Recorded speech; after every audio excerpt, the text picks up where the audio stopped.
Adam Christ from MyMMAnews.com, being joined by Junior Rubi, who is getting ready to take on Muhammad Ali in Sterling, Virginia for Cowboy Fight Night 1, who's a part of the Cowboy Fight Series brand, but they're doing an all Muay Thai show, and my man Junior Rubi is going to be on their inaugural event taking on Muhammad Ali. First of all, Junior, thank you so much for joining me, bro. How are you? I'm doing well, man. I appreciate the invitation to your show here. So it's really big honor and a big honor to fight for Cowboy again. Yeah, man. I wanted to say, your first MMA fight you fought for Cowboy. We were talking a little bit off record. You had a plethora of experience in kickboxing, Muay Thai, but let's talk about that fight before we get into this fight. You Of course. said you decided you just on a whim wanted to take an MMA bout, all stand up. Previously no grappling experience. Why get into the cage on such short notice and do it? It looked like somebody backed out last minute. And my coach posted up that they were looking for a 150, anywhere between 145 and 155. I believe at the time I was walking around 160.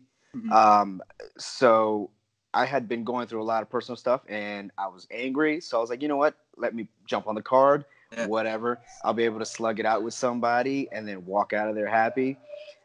So I took the fight. And again, it was about a 10-day notice. My main focus on that fight was just to make sure I was making weight and doing a little bit of groundwork. I did 2 days of groundwork just to make sure I got comfortable in those kind of positions. During the fight, when we started, once that bell rang, the gentleman threw a rear kick and I checked it. I don't think he was too happy about it. And then he saw the big smile on my face once that leg kick came up and he didn't land it right. So I don't think he wanted to strike with me after that. He started moving around a little bit more, kind of going a little bit back and forth, doing a little bit more of a quick twitch style, which was perfectly fine. I kept my composure during that fight and during that time. And I don't really remember it too well because I saw the fight once or twice since then. He did throw a strike and I threw a kick back. I believe I landed it. I don't think I landed it too hard. Some people said that it looked a little hard. I'm not really too sure. Then I threw a jab cross, very simple 1-2, clocked him, and that's when he went down for the takedown. I try to do what I could on that takedown, but unfortunately, like I said, I have absolutely zero ground experience. My main focus once it got to the ground was avoid the elbows. I didn't want to walk out of there with a big cut or a major injury. At the time, didn't have insurance or anything like that, so I was like, I can't come out of that cage with a big old lump on my head or something. So I did avoid most of the elbows that he was throwing down, and if he did land it, I was able to stop most of the pressure from those hits by putting my hands in the way. Might not have been the most technical thing to do in that fight, but again, I didn't know what to do on the ground. Just avoid getting hit. So he did catch me with a good elbow up here, left a bruise, but nothing too crazy, and caught me with a good elbow up here, which I still have a nice little lump on there. So thank you, Eddy Torres, for that. I have a permanent lump on my head now from that. The fight went pretty well. He got me on an armbar in, I believe, 2 or 3 minutes of the first round. I didn't try to fight it off. I know most people probably would have given it a little bit more time, but due to the fact that I don't know how to get out of that, I didn't want to get any damage to my shoulder, possibly tear something. So as soon as he grabbed my arm and I felt him pull it, I just tapped instantly. Didn't even try to fight. It wasn't worth it for me, at least, on my health wise. And I gave him a big hug afterwards. I appreciated the opportunity to get in there, and I was happy that he wanted to fight me. So that was cool for me. It was a great experience. So now getting into your realm, the kickboxing, the Muay Thai, you've been doing it for a long time. Tell us how you got started in Muay Thai from the gate, man. Yeah. So I was 18 when I started. Just like most people, troubled youth. I was going through a lot. I was on probation. I had some jail sentences that fortunately I didn't have to do due to probation.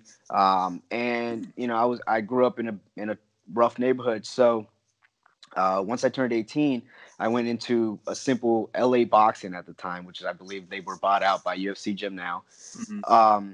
I went into an LA boxing and I spoke to a man named Sean Crouchhorn. He was one of the coaches there. And he asked me about my background and my story. And I told him, look, I'm on probation. I got a couple years over my head. If I get into any kind of trouble, I go to jail. I'm trying to avoid that. My neighborhood's rough. I want to avoid being in these neighborhoods as much as possible. There was a lot of gang activity, drugs, and stuff like that. So I wanted to avoid that stuff because I didn't want to serve my jail sentence. So he offered me a deal. He said, if you keep yourself out of trouble and you don't get into any contact with the law, I'll train you for free. And that's how it all started. And ever since then, I've loved this sport. It's kept me out of a lot of trouble.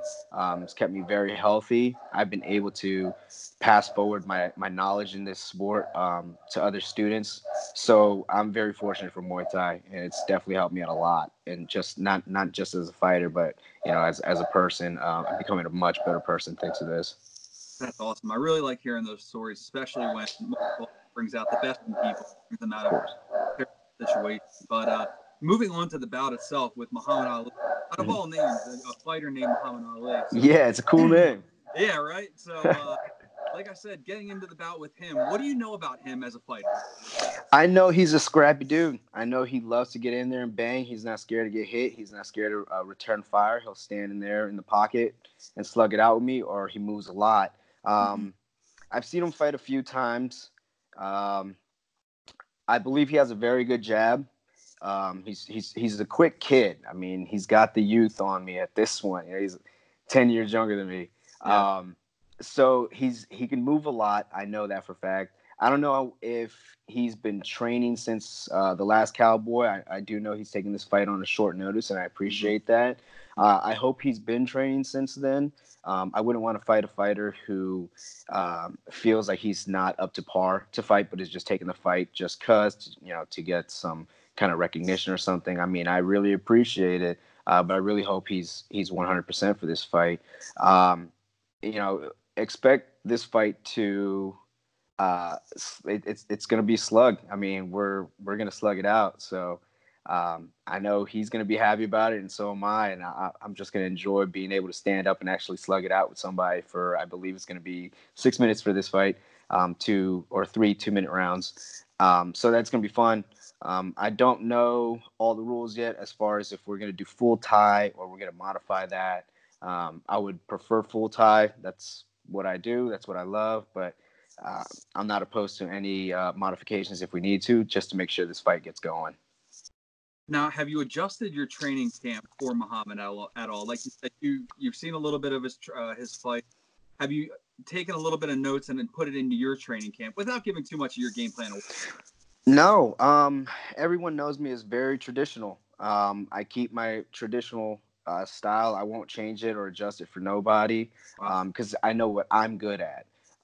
And I know where I can land and where I can hurt this kid. So there's no reason for me to change any of my game plan. Like I said, I think his strongest weapon against me is his jab. And that's it. And anyone that has ever sparred me or fought me knows that I'll eat a jab perfectly fine and keep moving forward. So I'm not really too worried about anything. I'm just going to go in there, have a good time, smile the whole time, and have a beer afterwards, and cheers to him. So, like I said, this will be your second time fighting in front of Donald Cowboy Cerrone. This is I love this establishment because it brings like a little bit of the celebrity appeal on top of, you have Sucker Punch Entertainment. You have a bunch of eyes all in the room to watch you all at once. So the promotion, just the notoriety that's all there in the room for you, everything's there. Does that put any added pressure on you? And also, I want to ask, what's your story with Donald Cerrone? Everybody has theirs. Like, man, I started watching Donald when this, I started getting into him when I saw him knock this guy out, this, that, and the other. What was your story with Cowboy Cerrone? And what is it like to fight in front of him, in front of all those eyes? Got it. Well, let's see here. As far as Sucker Punch and all that, I know those guys fairly well. I have worked with them with the reffing organization GCA.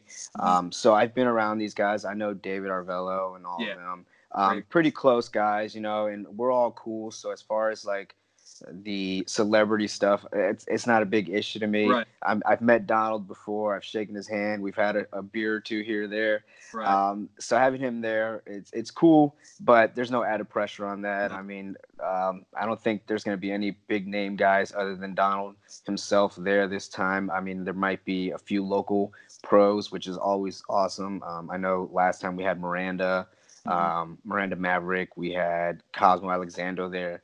And, you know, I had a great time. I shook their hands, got a photo with them, but that's about it. I mean, it's starstruck a little bit to see, you know, Cosmo Alexander there. He's one of my favorite Thai fighters and stand-up guys in general. So it was nice to shake his hand, but I would love to fight for him in front of him if he's there. No added pressure. I just think it's a good opportunity for all of us, anyone who's fighting on this card. So if you had to have your perfect night, or if you want to even be so bold as to throw a prediction out there, how do you beat Muhammad Ali? Well, I love putting on a show. Everyone who has seen me fight before knows that I leave it all in the ring. So it's either been you either knock me out, I knock you out, or we have a spectacular 3 rounds where they're cheering both of us on. So for me, this fight, whichever way it goes, I'm going to be happy. I know the crowd's going to be happy. Personally, I wanted to go all 3 rounds to show everybody that I could go 3 rounds and slug it out with absolutely no pausing, no power left behind, nothing like that, you know, with all my kicks and punches or elbows or knees or whatever the case might be, knowing that I'm not going to slow down. I mean, I've been training pretty hard.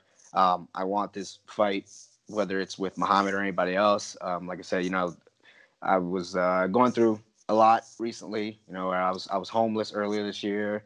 You know, I had to sleep in my car with my dog during the winter, find places to sleep, eat, you know, I had no insurance, lost my home.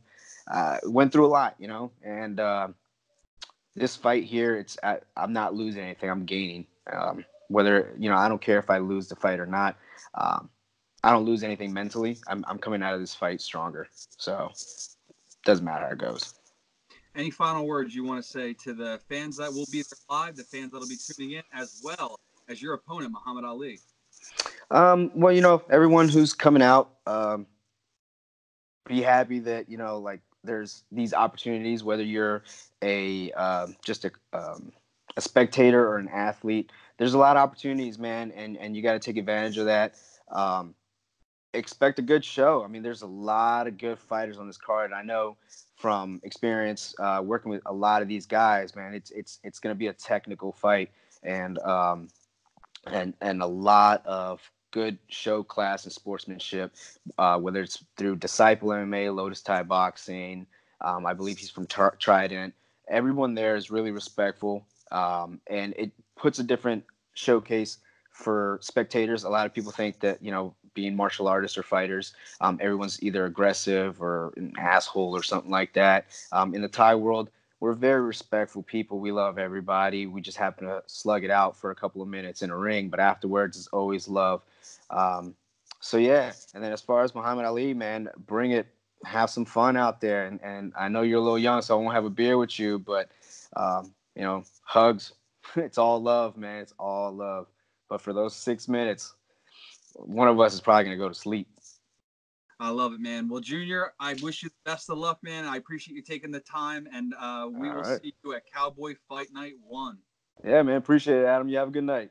All right, there he goes, Junior Rubi, ahead of his bout at Cowboy Fight Night 1, in contusion with Cowboy Fight Series and all of their group at Sucker Punch Entertainment, Cowboy Donald Cerrone. It's just the group they have going on is nothing short of fantastic, and it all goes down in Sterling, Virginia, just this weekend. So make sure you get your tickets, or make sure you watch live.